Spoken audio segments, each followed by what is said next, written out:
Hi everyone and welcome back to Kirkcaldy Galleries and Unfife's YouTube channel. My name is Niamh and this is Frodo. And today we are going to be reading chapter 8 of our book Peter Pan. As we left our story the other day, we were deciding which story our narrator would be telling us. And as we go into the chapter, we're going to find out about Peter and the Lost Boys and Wendy's adventure at the Mermaid Lagoon. So here we go. Chapter 8, The Mermaid's Lagoon. If you shut your eyes and are a lucky one, you might see at times a shapeless pool of lovely pale colours suspended in the darkness. Then, if you squeeze your eyes tighter, the pool begins to take shape, and the colours become so vivid that with another squeeze, they must go on fire. But just before they go on fire, you see the lagoon. This is the nearest you ever get it to the mainland. Just one heavenly moment. If there could be two moments, you might see the surf and hear the mermaids singing. The children often spent long summer days on this lagoon, swimming or floating most of the time, playing the mermaids' games in the water and so forth. You must not think from this that the mermaids were on friendly terms with them. On the contrary, it was among Wendy's lasting regrets that all the time she was on the island, she never had a civil word with one of them. When she stole softly to the edge of the lagoon, she might see them by the score, especially on the Marooners' Rock, where they loved to bask, combing out their hair in a lazy way that quite irritated her. Or she might even swim, on tiptoe as it were, to within a yard of them, but then they saw her and dived, probably splashing her with their tails, not by accident, but intentionally. They treated all the boys in the same way, except, of course, Peter, who chatted with them on Marooners' Rock by the hour and sat on their tails when they got cheeky. He gave Wendy one of their combs. The most haunting time at which to see them is at the turn of the moon, when they utter strange wailing cries.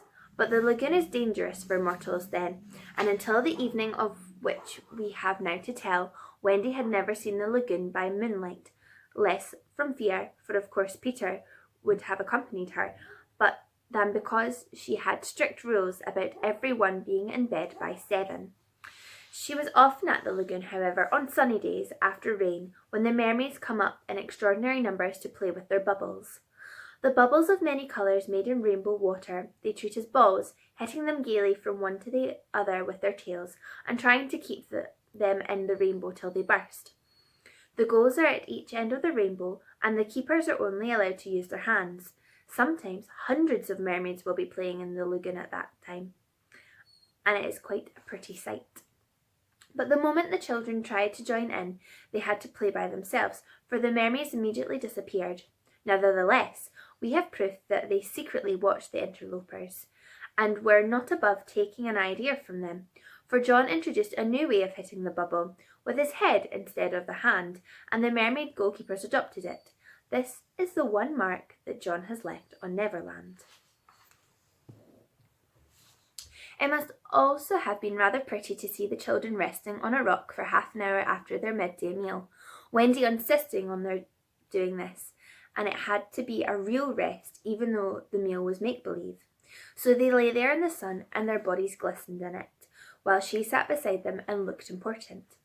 It was on one such day, and they were all on Marooners' Rock. The rock was not much larger than their great bed, but of course they all knew how not to take up much room, and they were dozing, or at least lying with their eyes shut and pinching occasionally when they thought Wendy was not looking. She was very busy stitching. While she stitched, a change came to the lagoon. Little shivers ran over it, and the sun went away, and the shadows stole across the water, turning it cold. Wendy could not see to thread her needle, and when she looked up, the lagoon that had always hitherto been such a laughing place seemed formidable and unfriendly. It was not, she knew, that night had come, but something as dark as night had come. No, worse than that. It had not come, but it sent that shiver through the sea to say that it was coming. what was it? There crowded upon her all the stories she had been told on Maruna's Rock, so called because evil captains put sailors on it and leave them there to drown. They drown when the tide rises, for then it is submerged. Of course, she should have roused the children at once, not merely because of the unknown that was stalking towards them, but because it was no longer good for them to sleep on a rock grown chilly. But she was a young mother, and she did not know this. She thought you simply must stick to your rule about half an hour after the midday meal. So, though fear was upon her, and she longed to hear male voices, she would not waken them, even when she heard the sound of muffled oars. Though her heart was in her mouth, she did not waken them. She stood over them to let them have their sleep out. Was it not brave of Wendy? It was well for those boys, then, that there was one among them who could sniff danger even in his sleep. Peter sprang erect, as wide awake at once as a dog, and with one warning cry he roused the others. He stood motionless, one hand to his ear. "Pirates!" he cried. The others came closer to him. A strange smile was playing about his face, and Wendy saw it and shuddered. While that smile was on his face, no one dared address him.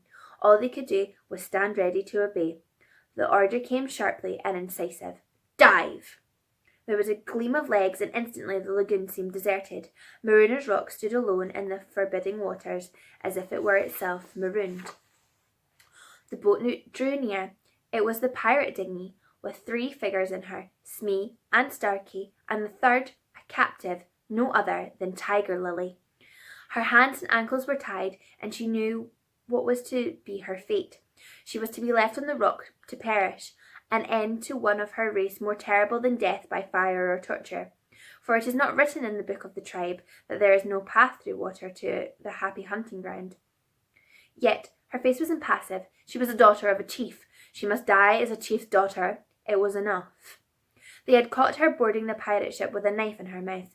No watch was kept on the ship, it being Hook's boast that the wind of his name guarded the ship for a mile around. Now her fate would help to guard it also. One more whale would go the round in that wind by night. In the gloom that they brought with them, the 2 pirates did not see the rock till they crashed into it. "Luff, you lubber!" cried an Irish voice that was Smee's. "Here's the rock. Now then, what do we have to do to hoist the redskin onto it and leave her here to drown?" It was the work of one brutal moment to land the beautiful girl on the rock. She was too proud to offer a vain resistance. Quite near the rock, but out of sight, 2 heads were bobbing up and down, Peter and Wendy's. Wendy was crying, for it was the first tragedy she had seen. Peter had seen many tragedies, but he'd forgotten all about them. He was less sorry than Wendy for Tiger Lily. It was 2 against 1 that angered him, and he meant to save her.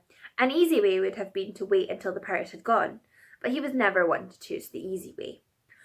There was almost nothing he could not do, and he now imitated the voice of Hook. "Ahoy there, you lubbers!" he called. It was a marvellous imitation. "The captain!" said the pirates, staring at each other in surprise. "He must be swimming out to us," Starkey said, when they had looked for him in vain. "We are putting the redskins on the rock," Smee called out. "Set her free," came the astonishing answer. "Free? Yes, cut her bonds and let her go." "But, Captain—" "At once, d'ye hear?" cried Peter, "or I'll plunge my hook into you." "This is queer," Smee gasped. "Better do what the captain orders," said Starkey nervously. "Aye, aye," Smee said, and he cut Tiger Lily's cords. At once, like an eel, she slid between Starkey's legs into the water. Of course, Wendy was very elated over Peter's cleverness, but she knew that he would be elated also, and very likely crow, and thus betray himself, so at once her hand went out to cover his mouth. But it was stayed even in the act, for "Boat ahoy!" rang over the lagoon in Hook's voice, and this time it was not Peter who had spoken. Peter may have been about to crow, but his face puckered in a whistle of surprise instead. "Boat ahoy!" came the cry. Now Wendy understood. The real Hook was also in the water. He was swimming to the boat and as his men showed a light to guide him, he had soon reached them. And the light of the lantern, Wendy saw his hook grip the boat's side. She saw his evil, swarthy face as he rose dripping from the water and quaking. She would not have liked to swim away, but Peter. She would have liked to swim away, but Peter would not budge. He was tingling with life and also top-heavy with conceit. "Oh, am I not a wonder? Oh, I am a wonder," he whispered to her. And though she thought so also, she was really glad for the sake of his reputation that no one heard him except herself. He signed to her to listen. The two pirates were very curious to know what had brought their captain to them, but he sat with his head on his hook in a position of profound melancholy. "Captain, is all well?" they asked timidly, but he answered with a hollow voice. "He sighs," said Smee. "He sighs again," said Starkey. "And yet a third time he sighs," said Smee. "What's up, Captain?"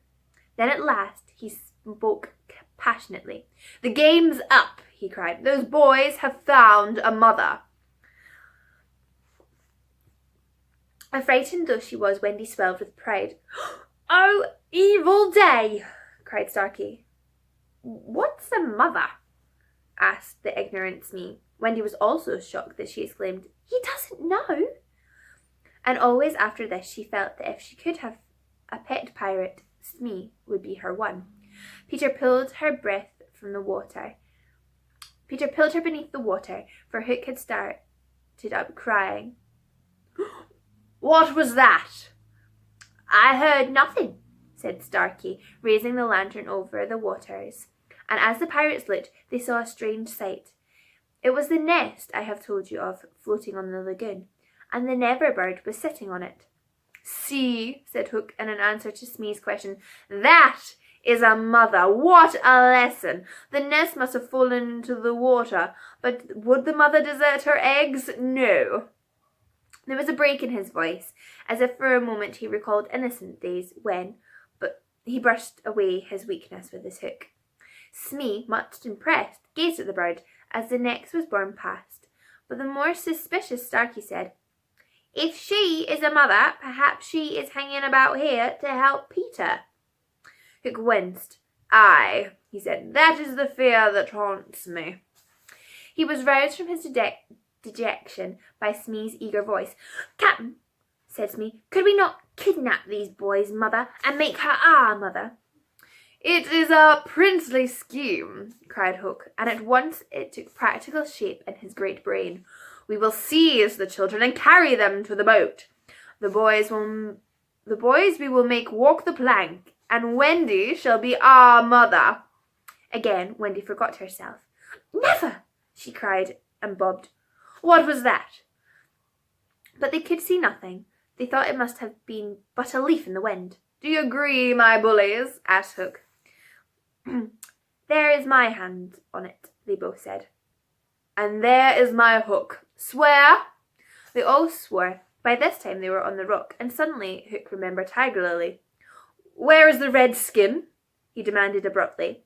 He had a playful humour at moments, and they thought this was one of the moments. "That is all right, Captain," Smee answered complacently. "We let her go." "Let her go?" cried Hook.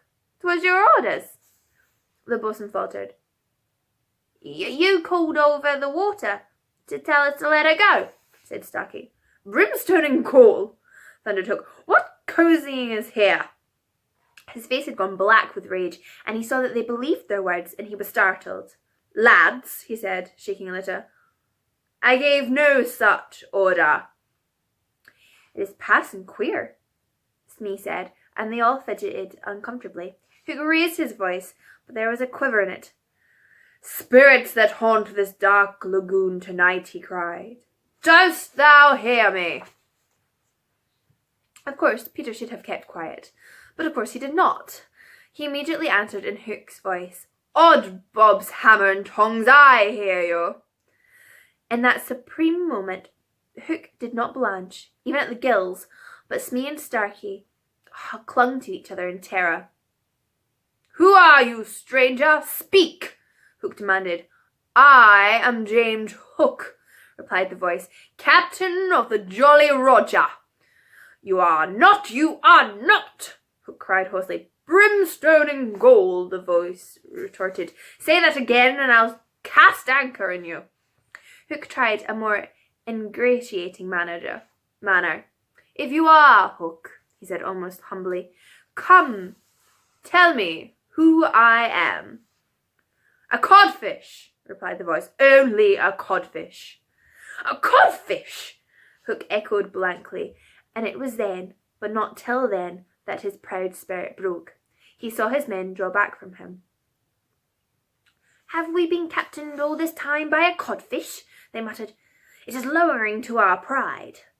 They were his dogs snapping at him, but, tragic figures though he had become, he scarcely heeded them. Against such fearful evidence, it was not their belief in him that he needed, it was his own. He felt his ego slipping from him. Don't desert me, bully, he whispered hoarsely to it.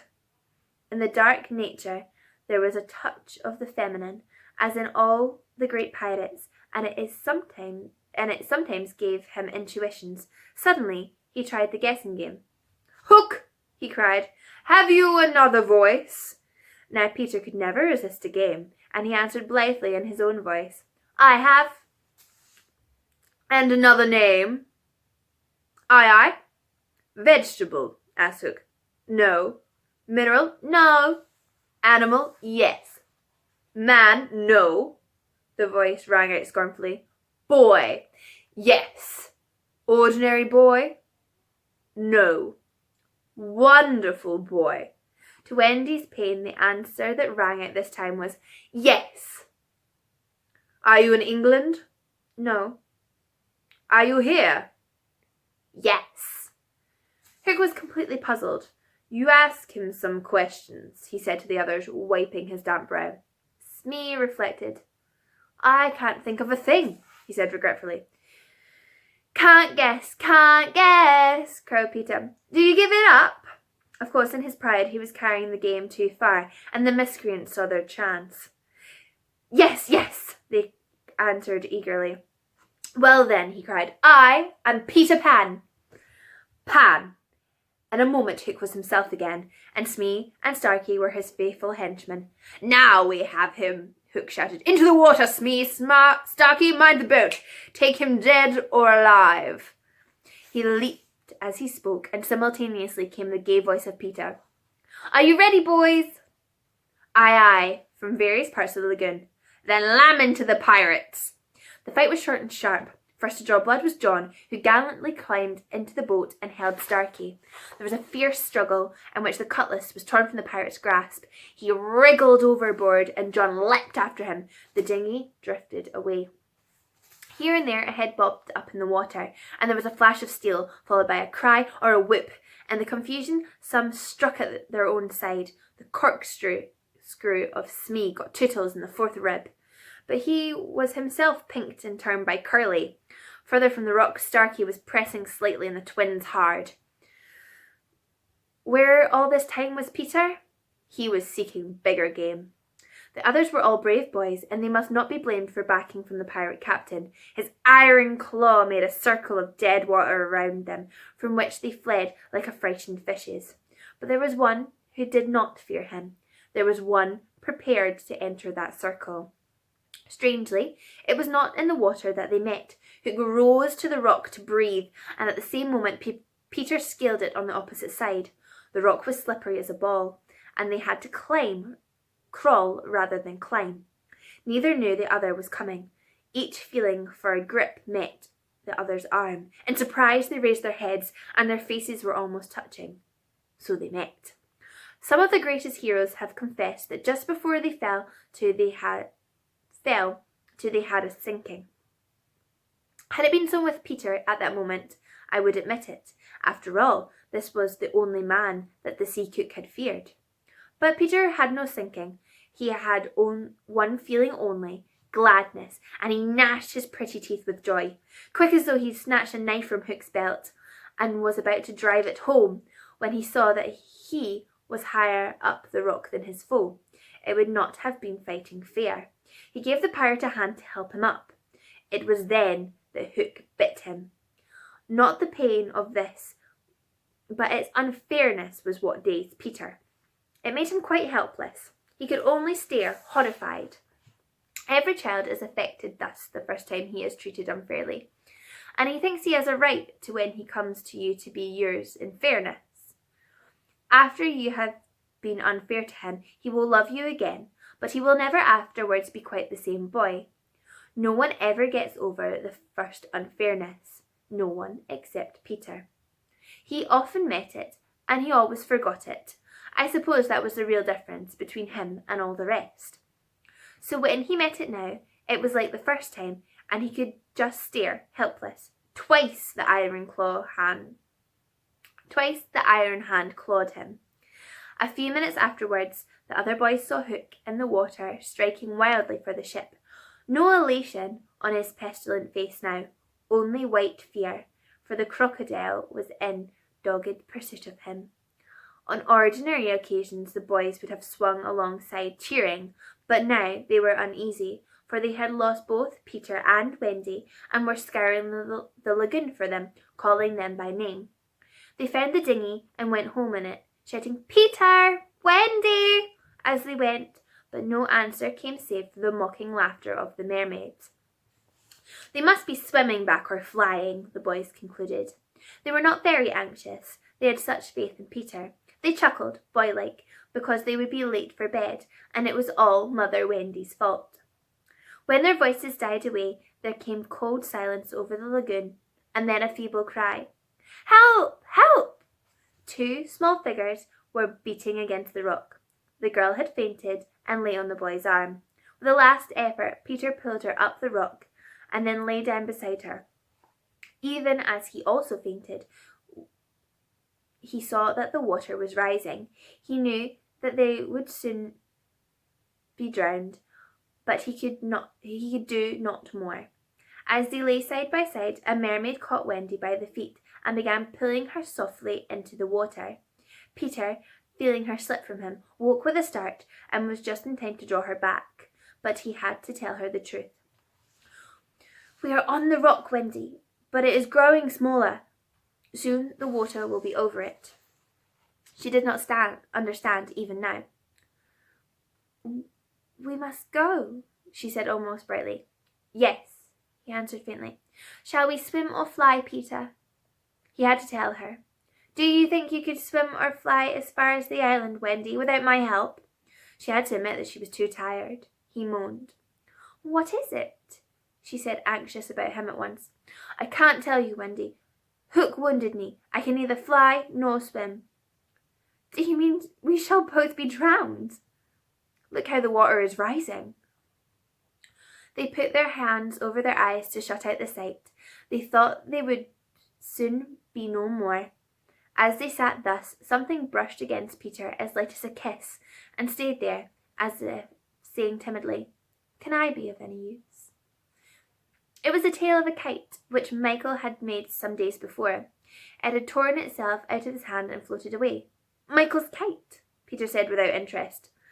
But next moment he seized the tail and was pulling the kite towards him. "It lifted Michael off the ground," he cried. "Why should it not carry us?" "Both of us?" "It can't lift two," Michael and Curly tried. "Let us draw lots," Wendy said bravely. "And you a lady? Never." Already he had tied the tail round her. She clung to him. She refused to go without him. But with a "Goodbye, Wendy," he pushed her from the rock, and in a few minutes she was borne out of sight. Peter was alone on the lagoon. The rock was very small now. Soon it would be submerged. Pale rays of light tiptoed across the water, and by there was to be heard a sound at once the most musical and the most melancholy in the world. The mermaids calling to the moon. Peter was not quite like the other boys, but he was afraid at last. A tremor ran through him, like a shudder passing over the sea. But on the sea one shudder follows another, till there are hundreds of them, and Peter felt just the one. Next moment he was standing erect on the rock again, with that smile on his face and a drum beating within him. It was saying, "To die will be an awfully big adventure." There we go. And that is the end of chapter 8. I hope you guys enjoyed it, and I'll see you all again soon for chapter 9. Bye!